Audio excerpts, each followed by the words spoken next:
Hi, welcome to this edition of On Tap, presented by FCSI The Americas. I'm Wade Kaler, Executive Director. On Tap this week, I have the former longtime manager of Sodexo and current operations project manager at Rippey and Associates. Please welcome Mr. Eric Goodrich. Hi, Eric. Welcome to the show. Oh, thanks for having me. Absolutely. So, looking a little bit into your background, you've got a pretty extensive operations background before you became a consultant. So tell me a little bit about how you got your start in hospitality and then what brought you through to being a consultant now. Well, I guess my path has been a long one. Started really with my first job as a dishwasher at 14 years old in Milwaukee. So that was really my humble beginnings, and did a little bit of cooking at that job, and just kept that interest going, and kind of decided at that point I wanted to pursue that in college, and did my undergraduate hotel restaurant management, and just sort of continued on from there in more the contract management side of things. And then, so you became contract management, which is Sodexo, obviously. What was kind of your duties within Sodexo? Was it management right out of the way, and where were you located? Sure. Well, actually, oddly enough, my path sort of started with the old Marriott Corporation. Oh, okay. My first job was with Marriott International, and I was at the Minneapolis St. Paul Airport. So I started out as a bar restaurant manager, and then slowly grew as grew in territory at the airport. And after 5 years, felt a little bit of job burnout and wanted to try something different. So I was able to transfer over at that point to Marriott Management Services, which later became Sodexo on its own. And so went into the business and industry side for a while. And then I did 10 years as a director on college campuses here in the Twin Cities metro area. So, and then from there, just sort of I moved into the dealer world, the dirty dealer world for 5 years, and learned the design and equipment specification and project management side of things from the dealer world, from some really great people. And the next I hit a point where I was either going to go into the world of sales, or I wanted to, or the other option was really to go into design. And Rippey was locally, is always been considered the gold standard for dealers in the Twin Cities area, as a independent design consultant. Yeah, and it was just very attractive to me, and it was sort of a really good fit. perfect.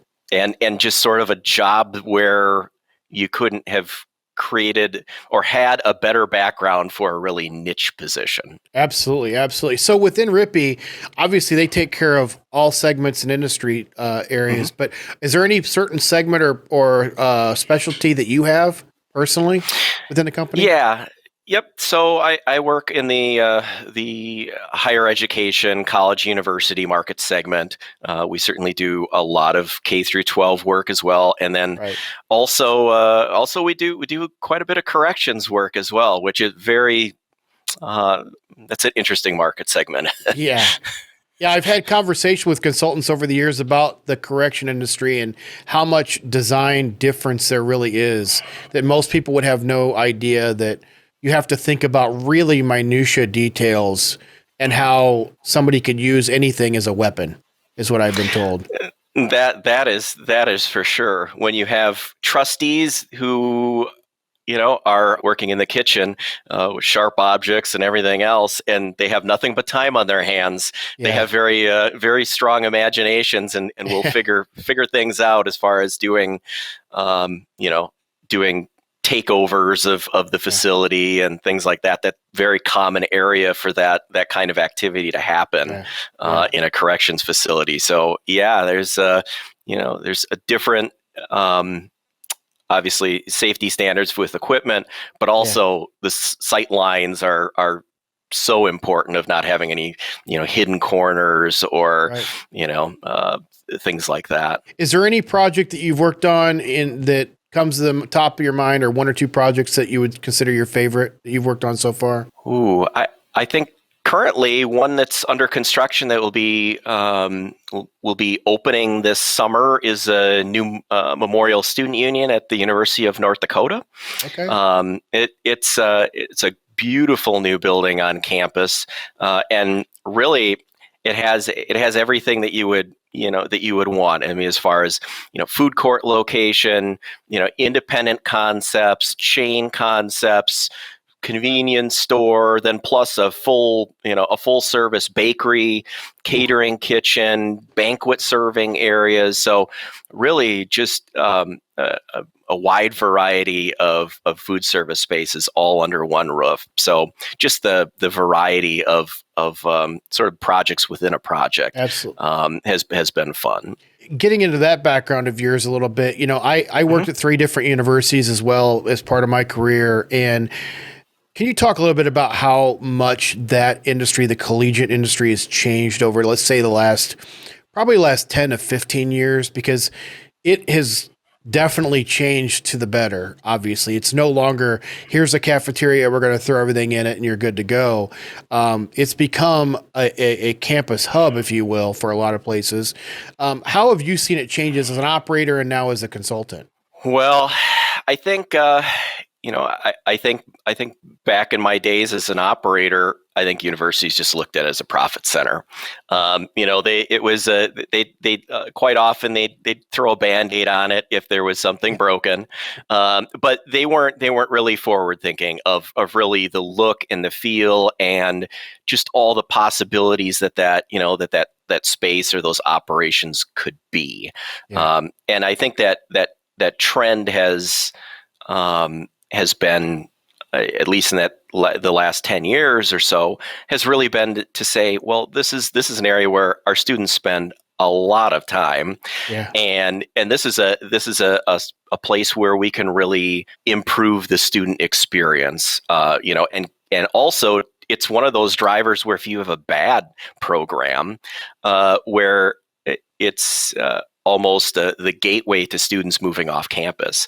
You want to definitely retain students on campus, for a university, that's income, but it also it's so important for just the student life experience of making friends and commingling and activities on campus, and also for students or for alumni coming back to campus, so they can see these new venues, and really the one thing you can say about the design on the college and university campuses, every level is sort of stepping up, right? The high schools are the old are basically the former college design, and colleges are like the new business and industry design, as far as the menu options and the complexity of the concepts and supporting rotating menus and a wide variety of cuisines. So it's a very exciting market segment. Absolutely. Whereas before, I think it was pretty cookie cutter, and the food was,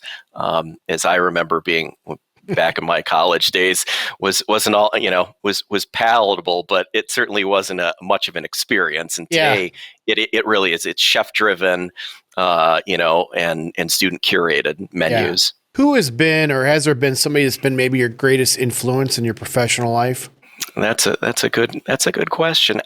I guess over the years I've had, in all of my previous career stages, I've seemed to find a really good mentor. Currently the past 3 years now, I've been working with Terry Pellegrino in our office, who's one of those people I'd put on Mount Rushmore of the the consulting world. But I've had some really great people that I worked with in my dealer days, who really kind of took me under their arm and really taught me, the equipment side and the basics of design.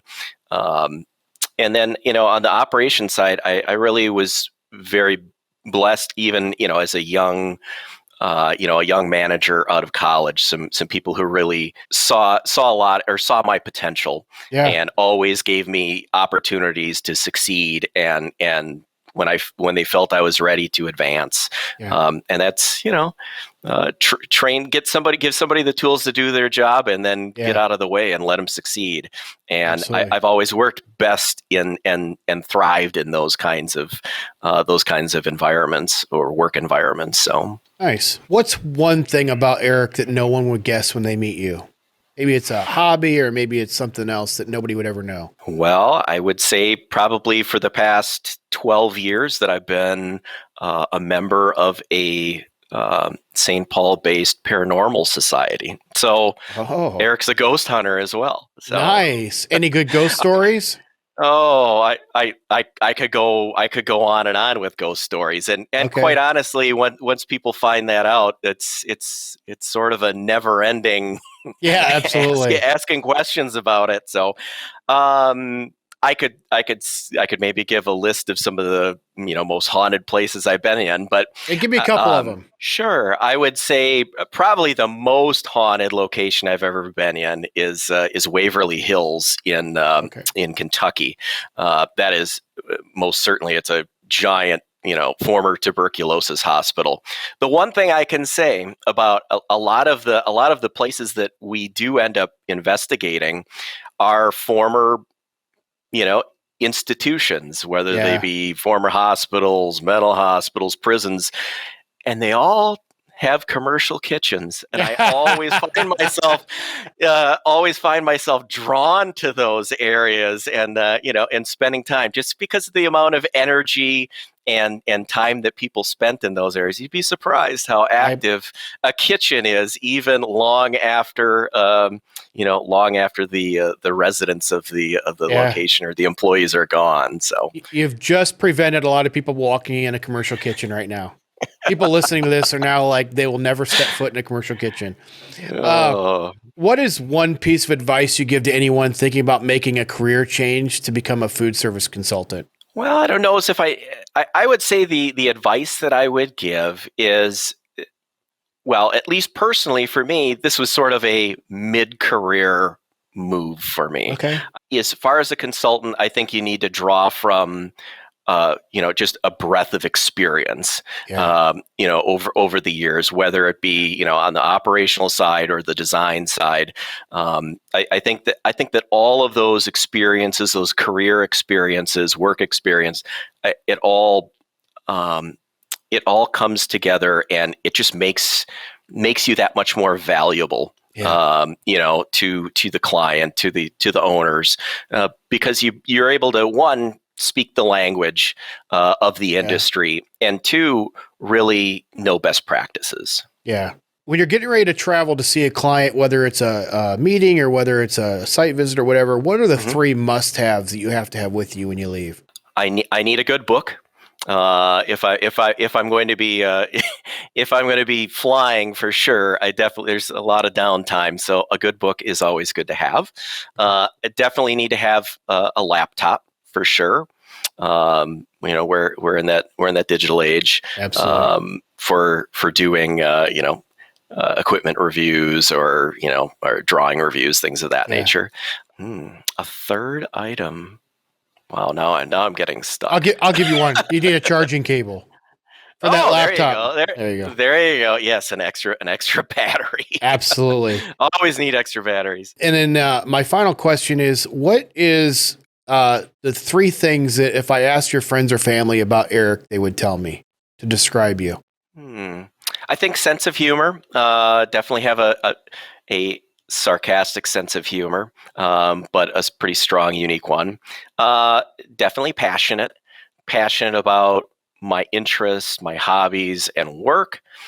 And I would just say easy to get along with. Nice. I think level-headed and personable. Well, that's all the formal questions I've got for you. Okay. But if you've seen the episodes, you know that the next questions are a little bit more lighthearted for you. I've got a speed round we'll go through. Just to get started, what's your favorite breakfast cereal? Granola. Same like granola. Same thing from when you were a kid, or did you have a different one when you were a kid? No. Oh, when I was a kid, believe it or not, it was a Raisin Bran. Raisin Bran. Okay. I know. Very good. Oh, that's a favorite one. I've had a lot of people answer that, so you're not alone. Fancy restaurant or local dive? Local dive. What is one vice that you can't seem to part with? Coffee. Puppies or kittens? Puppies. I don't like cats. Do you sing? I don't trust them. I understand that completely. Do you sing in the shower? Yes or no? I do. I was in a band for a few years. Well, actually for about 10 years. So yeah, I can do a little singing. Any go-to song or go-to genre? Oh no, just whatever I've been hearing, but probably kind of 90s alternative, the music I sort of the coming of age music. All right. Live on a moon base or live on a Mars base? I think Mars. I mean, it's the next frontier, right? Absolutely. Yeah. If you were given $1,000 to spend on your closest friend, what would you get them? I think I would get, for my closest friend, I think I would get him season tickets to Milwaukee Brewers baseball games. Good choice. Would you consider yourself to be more spontaneous or more of a planner? Kind of a hybrid, but I would say more of a planner. Okay. So you've been put in charge of the office vending machine. What are the top 3 items you have to have in that vending machine? Let's see. I would say it's going to be a lot of cheesy snacks. We'll say that, like Cheetos, cheese puffs, maybe some beef jerky, and then if we're going candy, I'm a theater candy person, so I would say like Junior Mints and maybe Starburst. That seems like a good mix. Are you a morning person or a night owl?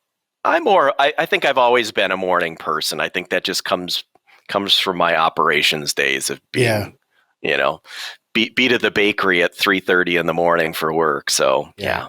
Soft tacos or crunchy tacos? Crunchy tacos. Coke or Pepsi? Cherry Coke Zero, to be specific. Good choice. That's a good choice. Cookies or brownies? I would say cookies. Okay. Any particular type? I don't know. We've been making these great oatmeal raisin cookies at home, and they've been just fantastic. So I would have to go with cookies. All right. Are you more of a day planner user or a digital calendar user? I'm a digital calendar person. All right. Yep. I live off of Outlook. All right. And the last question I've got for you is, if humans came with a warning label, what would the warning label you wear say? Wow. This one requires a little more thinking. Warning label for me. Do not engage unless he's had 8 hours of sleep. Oh, very good. Very good. Well, that's all I've got for you today, Eric. But before we let you go, how can people find out more about you and the firm? You can just find us on the web, rippyassociates.com. Perfect. Well, that wraps up this edition of On Tap, presented by FCSI The Americas. A huge thank you to Eric today for joining us. We couldn't do this show without members like yourself. If you've enjoyed today's episode, please make sure to subscribe to the show wherever you find your favorite podcasts, and turn on those notifications so you never miss out on any future episode. But until then, cheers.